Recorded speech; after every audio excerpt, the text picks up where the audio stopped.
Yo, what up, a-holes? Thank you for tuning in to the Holistic A-Hole podcast. My name is Eric Levi, and I'm the Holistic A-Hole. How the heck are you doing today? Hope you're doing well, whatever you're doing here. And you found your way to the Holistic A-Hole podcast, in which I'm going to take a little left turn today and discuss something not so health-related, a little bit more current event fashion. But I'm going to relate it to health because I want to talk about this Rosanne Barr tweeting scandal that has rocked the country to its core, to its just grubby hand blaming everything on racist core. And I want to just kind of work through some thoughts that I'm having here because, I'm fairly neutral on this one. I'm not too favorable on either side of the argument, being, is Roseanne a racist? Is she not a racist? Was it wrong? Was it right? I think there's fair arguments to be made, definitely on both sides. But you would think, just looking at the news, definitely the mainstream news, that Roseanne's just a huge racist and she had every reason to have her show pulled off the air and, hundreds of people losing their jobs. I don't know if it's hundreds, definitely at least dozens of people losing their jobs, becoming unemployed because of a stupid tweet. And that's all it was a stupid, thoughtless tweet. And I want to talk about it. I want to see where it goes and just kind of work through my thoughts here. And maybe you agree, maybe you disagree.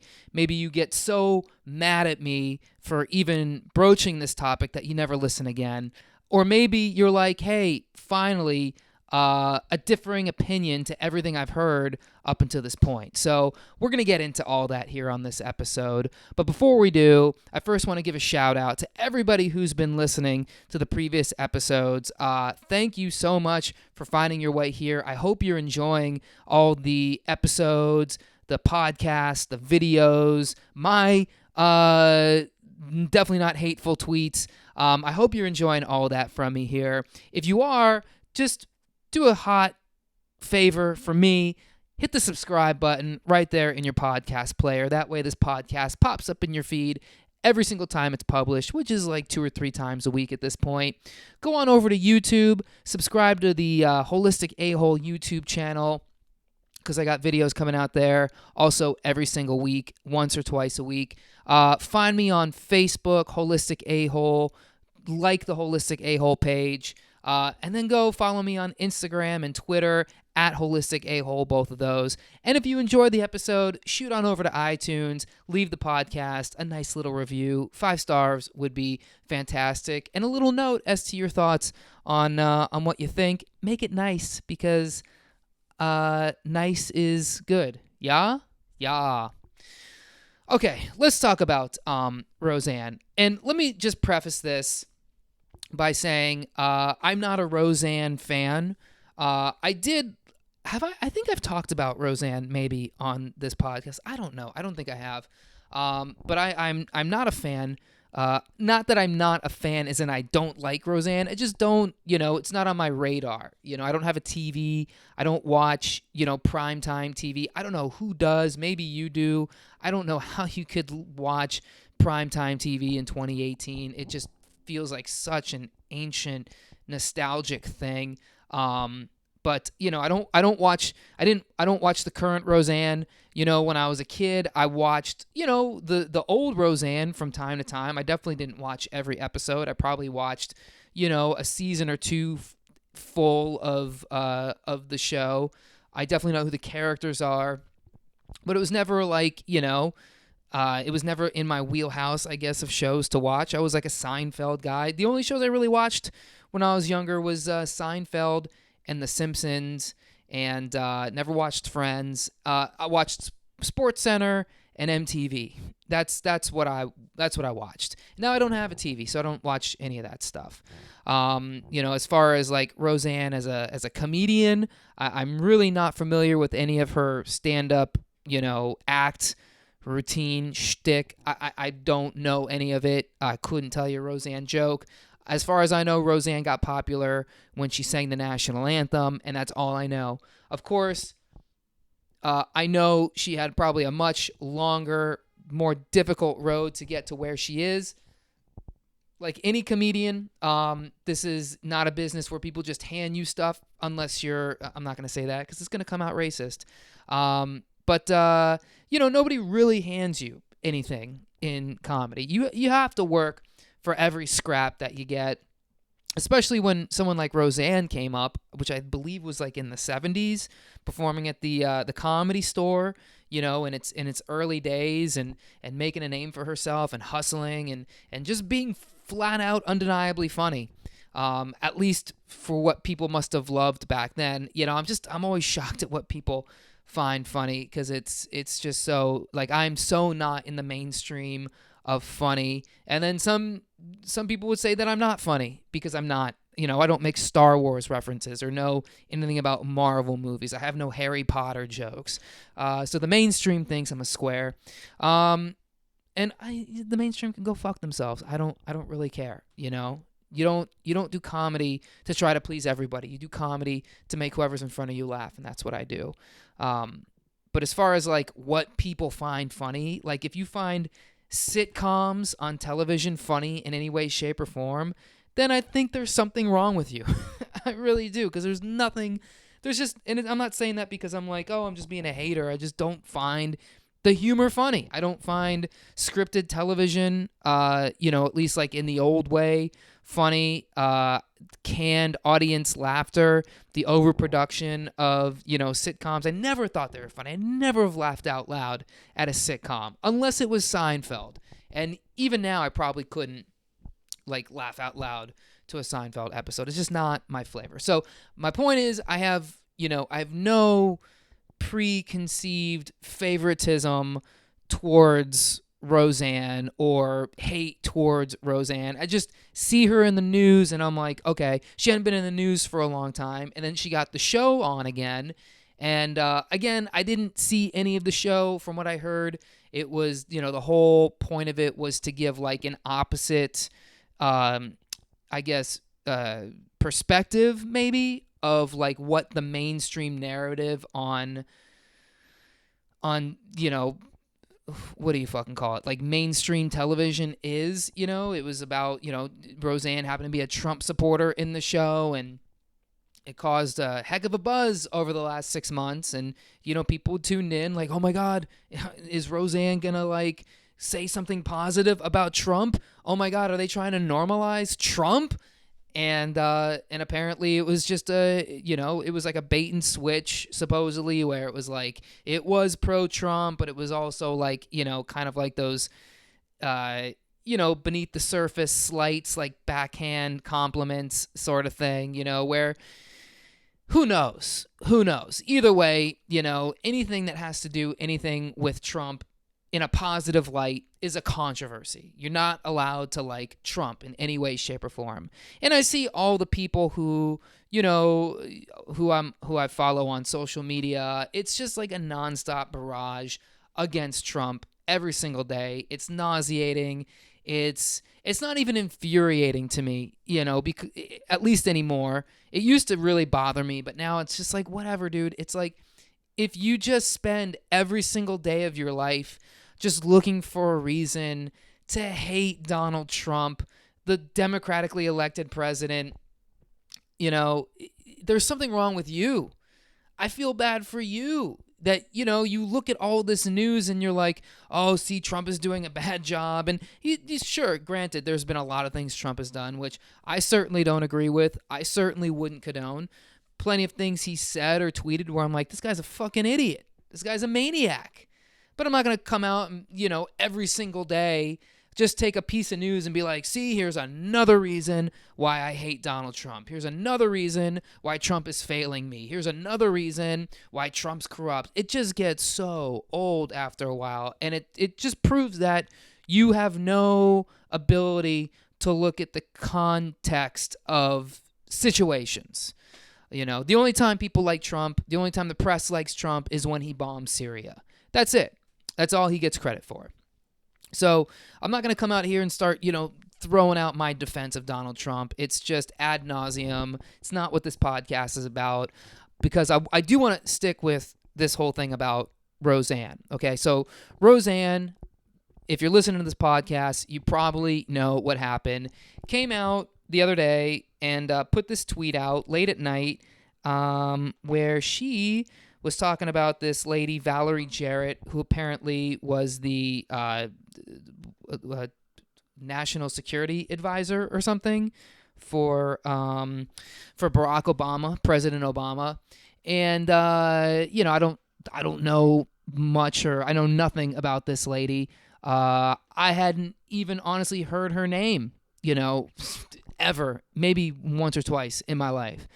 But apparently she was responding to a tweet by it must have been a tweet thread through some guy, Mars 0411 385 Park Place and SGT Report, who I actually went on one of their Twitters, and this guy Mars 0411 has about 2,800 followers. And had this tweet not been deleted, he probably would have gotten, at least 10x that. He'd be in the thousands right now, at least, or he's in the thousands. He'd be in the five figures if she didn't just quickly delete this tweet. But basically, her tweet was Muslim Brotherhood and Planet of the Apes had a baby equals VJ. Who, we have to just kind of assume is Valerie Jarrett. Must have been a long, what are you talking about? A long Twitter thread. You know how those things get. They get long, they get convoluted. Everyone's replying to everybody. So she says Muslim Brotherhood and Planet of the Apes had a baby equals VJ. Now, look, if you live under a rock and you've never used Twitter before, maybe you would look at this and be like, how could she have crafted such an offensive, inconsolable, insensitive piece of literature? How could she have done this?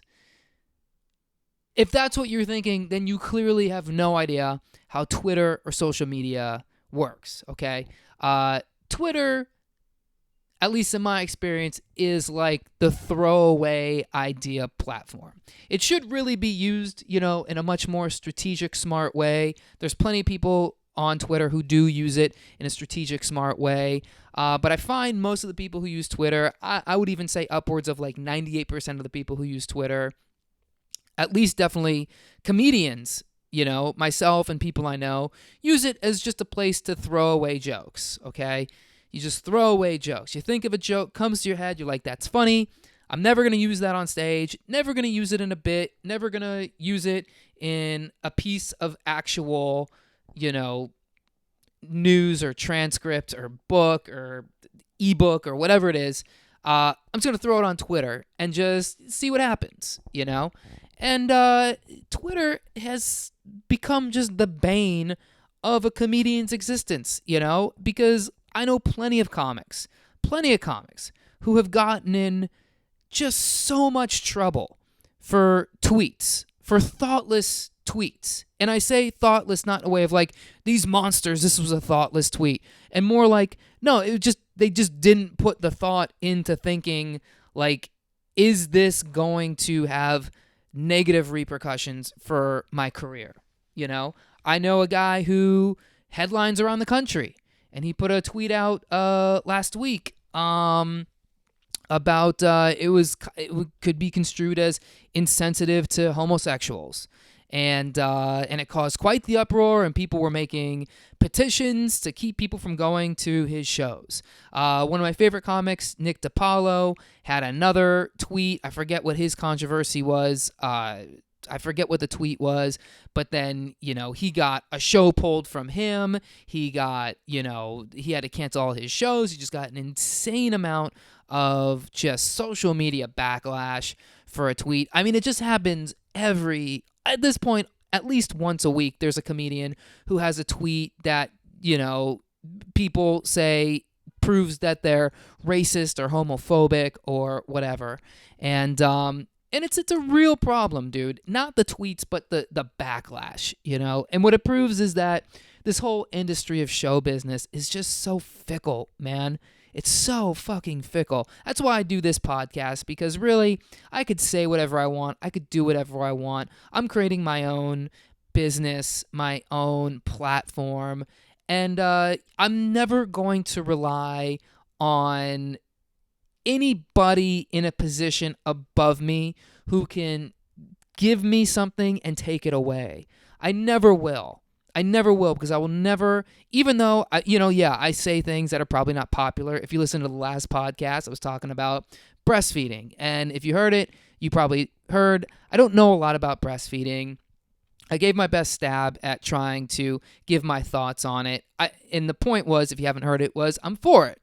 And I said a lot of things after listening back to it that I was like, maybe someone might take that the wrong way. But at the same time, I was like, you know what? Fuck it. I don't care. I don't need you if you take it the wrong way. If you take it the wrong way and it causes you to never listen to me again, then I didn't have you in the first place. I'm not going to sit here and walk on thin ice and skirt around topics that are too hot for me to talk about because it could get me in trouble. I'm never going to allow myself to be in that position, and I don't think any artist should allow themselves to be put in that position. In fact, if you are an artist and you fucking cower to the mainstream press and you grovel at their feet and you take every little job they give you, and then maybe they give you a show, but they say you can only talk about these topics, you're not allowed to say anything anti, fucking black or Chinese or Muslim. You can't talk about gays. You can't talk about white people. You can't talk about straight. The only thing you can do is you can insult as much as you want white straight people, white straight men. Nothing anti-woman, nothing any of that. Even if, most of the time it's all completely harmless. If you get offended by a tweet or some kind of piece of, work or whatever from a fucking performer, then you're just a little bitchy ass baby. That's how I see it. Somewhere along the line, somebody did not teach you how to sift through what is truly a threat and what is not, There's a part of our brain, I believe it's in the hypothalamus, that controls our fear. It controls our fear and the stress hormones. And the stress hormones, cortisol is there. So when you do sense a threat, your whole body reacts in a way that makes you run away, that makes you react and fucking defend yourself and fight. It's called fight or flight, right? Fight or flight, okay? So if somebody pulls a gun on you, your body goes from parasympathetic nervous system, rest and digest, everything's cool, everything's chilling, the muscles are chilled out, the body's digesting food, the body's doing all the processes. If somebody pulls a gun out and points it at you, now your body instantly goes out of that, goes into sympathetic nervous system, and now every single process in your body, every single function in your body now turns into a race of survival, right? There's no more digestion because you need all that energy, you need all that blood that's, all the power of your gut that is being used to digest food, all the calories. You're not going to do that anymore. You're going to do that to tense up your muscles, to get ready to fight somebody. You might even black out and, do something crazy like slap the gun out of the person's hand or fucking tackle them at the legs or just run for your goddamn life, right? That's what, and we established that fucking millions of years ago. Millions of years ago when we were, cavemen or fucking paleo bros or whatever we were. I don't even know anymore. Whatever we were doing 2 million years ago, 3 million years ago, we used that because if we were on the savannah or we were in the middle of the jungle, wherever we were, and then we sensed a predator, be it a lion, a tiger, another competing fucking caveman who wants to kill us, we developed that so when we sense that coming, our immediate response is to survive, okay? We still have that intuition in our minds. And you see it get played out on social media. That's the only place this thing gets played out anymore, right? Is people going on social media, they detect a threat of some kind, and then they go into full-on panic mode, right? And so the panic mode is basically being offended. It's about being offended. Oh my God, I'm offended. Oh my God, you said something that I don't agree with. It's not a threat. Roseanne was not going to go around and start, killing black people. She wasn't trying to, dog whistle and, raise an army of fucking white people to go out and start killing black people. She made a fucking tweet. And it was a stupid tweet. Probably wasn't funny. I don't know. I'm sure somebody thought it was funny. Probably a racist person thought it was funny. Or somebody who knows who Valerie Jarrett is in the first place. Because who the fuck knows who Valerie Jarrett is? Except for these three monsters who she was tweeting at. She wasn't doing any. She wasn't causing a threat to anybody. But now, in this over PC, oversensitive, coddled participation trophy culture we live in, now the equivalent of a threat is placed onto quote-unquote offensive tweets. And now we don't even know what the line of offense is because, let's be honest, 30 years ago, 20 years ago, I would even argue maybe even 10, 15 years ago, this fucking tweet would have just flown completely under the radar. Nobody would have cared. Nobody would have reacted. But what's happened is we've allowed the mainstream media to shift our fucking minds away from actual real threats into just putting the news into our brains as to what we're supposed to care about, what we're supposed to be offended about, what's right, what's wrong. What do you do at 11 o'clock at night when nothing's else on TV? You turn on CNN because it's 24-hour news, and you're going to watch some quote-unquote, sensitivity expert tell you about what's offensive, what's not, And that's where we are. That's where we are right now. So when people see tweets like this, when people see social media posts like this, people, they don't unfollow Roseanne. They report her, The most basic lesson I ever learned in my entire life came when I was very young, all right? And it came from my mom. And she would tell me, she's like, if you don't like something that's on TV, just change the channel. It's the most simple fucking lesson. And I was probably watching Roseanne. I was probably like, this show sucks. And she's like, well, if you don't like it, change the channel. You have the power to do that. But we've completely lost that kind of narrative in our society. It's not if you don't like something, change the channel or unfollow or scroll past the tweet. It's about getting enraged, taking a screenshot of it, posting it on your social media, and then calling for somebody's job, calling for somebody's livelihood, okay? If you don't like Roseanne, I totally get it, all right? If you don't think she should have a show, fine. It's your opinion, okay? But you also know that show employs a lot of people, not just actors, but producers, directors, boom mic guys, camera guys, PAs, editors, marketing people. Granted, it's all for ABC, and ABC's a pile of cucks. But, people had livelihood dependent on this show. People, oddly enough, had to pay their bills with this show, okay? And yeah, was it irresponsible of Roseanne to post something like this? Definitely. In the culture that we're in, you can't be tone deaf. You just can't. As much as I'm saying, like, hey, you can't, stick it to the man. I'm not going to fucking play by the rules. At the same time, it's like you just can't be tone deaf. If you work for ABC, if you work for Disney, you know who Disney is. You signed the deal. You've been in business for 30, 40 years.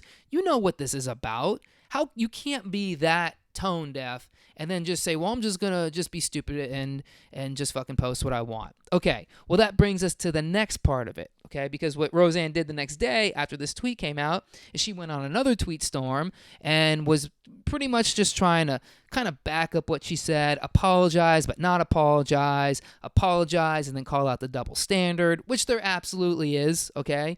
If Roseanne's going to come out and say that this lady Valerie Jarrett, who looks like the Muslim Brotherhood and the Planet of the Apes had a baby. I just feel so retarded just saying that, because it makes me so angry on so many levels. But what was I saying? After she said this tweet, she went out and she was, the double standard. Yeah, because she says this about Valerie Jarrett, but then for the last 16, 17 months, 15 months, 17 months now that Trump's been in office, that he's been elected. I mean, good Lord, how many times have I heard that Trump looks like an ape or an orangutan? That they've shown pictures of Melania Trump compared to, a character from the Planet of the Apes. They fucking talk about Ivanka's appearance. They talk about Kushner. They talk about Eric Trump and Donald Trump Jr. They just a nonstop barrage on just hateful stuff, okay? And I'm not saying this, as a Trump supporter. I'm just saying this as a person who observes, the behavior of people, okay? If you don't like Trump, you don't like Trump. It's fine. Have your opinion. Go out there and put the most hateful shit out there. I don't care. But then you also have to understand that if you do that, you also have to be okay with someone on the other side saying something equally as naive and ignorant and as insensitive about someone on your side. That's what it is, because we've decided we've made up sides. We've made up teams, right? So stop it with the double standard. But despite the double standard, Roseanne comes out. Oh, and by the way, if you want like a fun clip to watch Jimmy Kimmel shit on Roseanne, saying that Roseanne, racism has no place in Hollywood, blah, blah, blah, blah. And then look up a clip of The Man Show when Jimmy Kimmel put on blackface and did Karl Malone, right? Look up Bill Maher, right? Bill Maher talking about how Trump looks like an ape. I mean, it's just so disgusting, the double standard of this whole freaking thing, right? But then Roseanne, one of the things she said, I was Ambien tweeting, which who knows what that even means? It must mean I had taken my Ambien and then I was tweeting. Well, Ambien is a drug that's supposed to, it's for insomnia, right? It's supposed to put you to sleep. It's supposed to help you sleep. If you're on Ambien, what are you doing awake tweeting? Supposedly, like, one of the side effects of Ambien is people have a hard time. People like wake up in the middle of the night and just eat food, or they eat food late night. I don't know how that works. Why would you take a pill that's supposed to make you sleep, and one of the side effects is you wake up and then eat? That's not that's pretty much like a big like a big side effect. That's like a big reason to not take that pill. You know what I mean? It's like if you took an AIDS drug and then they're like, you know what one of the side effects of this AIDS drug is? It might give you some more AIDS. Yeah, I don't know. It's like, even if you like didn't have AIDS, but then you take the AIDS drug, believe it or not, what you're going to do is you're going to go down to the shadiest part of your city, and you're going to ask the scariest, smelliest looking motherfucker for a needle full of heroin. And you don't even do heroin, but you're going to do it. You're going to put it in your vein and you're going to inject it. And it's going to be dirty. You're going to ask them, hey, can you just give me the dirtiest needle? And if it's not dirty enough, you'll, dip it in some dog shit. You'll dip it in the mud. You'll just swirl it around a puddle in the middle of the street, and then you'll inject it. That's one of the side effects of this AIDS drug. How is this even a viable business at this point if Ambien's side effect is, it makes you stay up and tweet hateful stuff. It makes you stay up at night and puts you in a trance and makes you go eat at night. So, first of all, if we're still putting people on Ambien, this is just complete irresponsibility of a doctor in the first place, right? On top of all the other ways that you can help somebody with sleep, and there's books and books written about how to perfect your sleep, okay? Maybe one day I'll do I think I've done a podcast about sleep, but it's incredibly important. And if you're on drugs like Ambien to try to get more sleep, spoiler alert, it doesn't work. So, or maybe it does work, but it's not the sleep you want. It's not. You might as well just not sleep. It's terrible sleep. But there are quite a few side effects of Ambien. Okay, and so Roseanne try to kind of make this excuse that it was like, oh, it wasn't me, it was because I was on Ambien tweeting. All right. And so, the first thing I saw was everyone on my social media who's on Ambien trying to defend Ambien, saying, oh, yeah, I take Ambien. I've taken it for years. I've never thought racist thoughts, which is a fucking lie. It's just a straight up lie. And everyone starts kind of confusing, like, everyone starts getting this kind of narrative going where it's like, oh, well, Roseanne's trying to say one of the side effects of Ambien is being a racist or whatever. And I don't think that's what she was trying to say, but that's how everybody just spins it, which is just completely irresponsible. She's making a point, which is, Ambien, one of the side effects is it gives you it gives you delusional thoughts, right? And this is proven in observational studies, right? There's a greater risk, this study from 2007, greater incidence of depression with hypnotic use of Ambien versus a placebo. Ambien has been reported consequences include delirium, nightmares, and hallucinations. Ambien. I'm reading off of study titles here off of PubMed. Hypnotic drugs have been demonstrated significantly impair driving performance. Hypnotic drugs may have residual effects in driving habits, which could lead to risky behavior. There's clearly a lot of associations that go along with a drug like Ambien. The actual name of it is Zolpidem. But it's Ambien. That's how we all know it, because that's the way patents work. And this, I forget who the company is. It starts with an S. They are vehemently defending their product, and why wouldn't they? Because doesn't look good. Doesn't look good on them. So on one hand, I'm going to give it to Roseanne and say, look, maybe she wasn't in her right state of mind. Maybe she was on Ambien, and she just, sometimes, dude, when you're on these drugs and you're feeling depressed and sad and anxious and sleepy and, delusional, you might go on, become a keyboard gangster and just start tweeting stuff that you wouldn't say in real life, okay? On the other side, what I don't like that Roseanne did with this is she didn't take just full-on responsibility. She fucking apologized. She should never apologize for any tweet, any social media thing, any of this. They already took your show. They already just completely fucked you over. They already ruined the lives of everybody involved with your show. You don't owe any mainstream media outlet who you're against. You don't owe them an apology.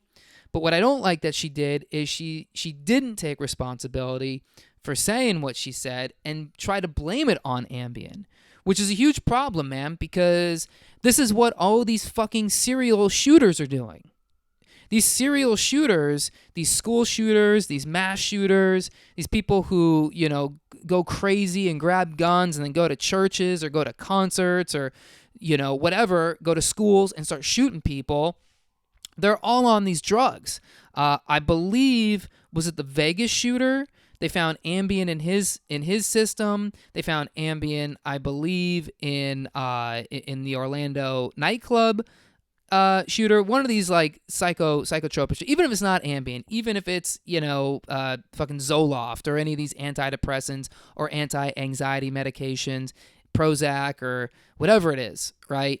What you're doing is you're communicating to these people that, look, you can be a psychopath when you take these drugs. It's okay. It's not okay. You're going to lose your whole livelihood, but there is a way to kind of pass the buck of responsibility onto the drugs. Yeah, man, if you take Ambien, it's cool. You might do some crazy shit, but don't worry about it, because everyone's going to understand that it was the drug.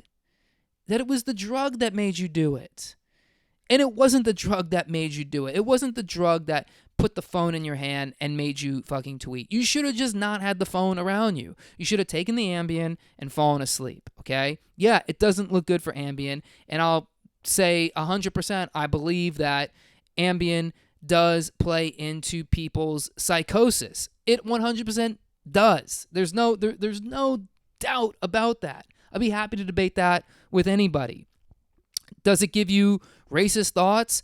If you're a racist person in any way, if you hate people of a certain color for whatever reason in a certain way, it probably magnifies that.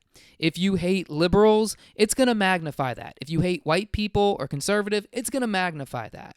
But at the same time, you have to take responsibility. If you have the responsibility of taking the drug, then you could take the responsibility of its effects and side effects. If Ambien is a problem for you, then get off fucking Ambien. If Prozac is making you do a lot of weird shit, if it's giving you thoughts of homicide or suicide or, fucking doing some kind of criminal activity, then get off of it. Get off of it and deal with your mental issues in a natural way, which are actually proven to be more effective than these stupid fucked up drugs. And by the way, the drug companies are not looking out for your best interests. They're looking to fuck you over as much as possible. They're looking to make their board members money. They're looking to make their stockholders money. They're looking to, expand into new markets. They're looking to get you hooked. They're looking to get this in your doctor's hands to get you hooked. They don't care about what the consequences are. If they cared what the consequences are, all of the drugs that were in the systems of the bodies of the people who've been accused of mass shootings, who have been accused of, violence or rape or hatred in any way, they would have taken these drugs off the market, okay? But they didn't. And they're certainly not going to take Ambien off the market because of an insensitive, stupid tweet from a person like Roseanne. Okay, so I guess my point in all this is let's look at both sides of this story. I'm not defending Roseanne in any way. Why would I? I have no dog in the fight in Roseanne. If the Roseanne show got canceled, it affects me not one iota. But at the same time, let's also hold ourselves and let's hold our media responsible for all this, because they're also responsible for a lot of this just racial insensitivity talk. I'm not talking about Fox News. I'm talking about MSNBC. I'm talking about CNN. I'm talking about every time something happens and we make a big deal about race, yet,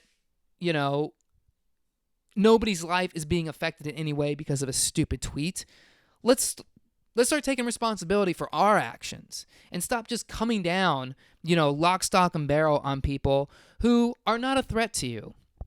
So that's how I feel about Roseanne. I would actually love to know what you guys think. If you agree with me, if you disagree with me, if you think I'm just racially ignorant, if you think I'm just, a white male with white privilege who needs to check his privilege, if you think I'm right, if you agree with this, I'd love to know. Shoot me a tweet, shoot me an Instagram message, or post something on your story or on your actual feed. Let me know what you think, because I am curious, man, because look, I don't want to be just out here in the woods by myself having these thoughts. I want to know if there's people who agree with me, disagree with me. I think it's a conversation to be had for sure. At the same time, I kind of hope this conversation just goes away, because it's so stupid and unproductive and does nothing to help anybody, especially the quote-unquote victims of racism. So those are my thoughts, you guys. Thank you for listening to the whole episode of the podcast. I hope you enjoyed it. If you did, make sure you hit the subscribe button on your podcast player.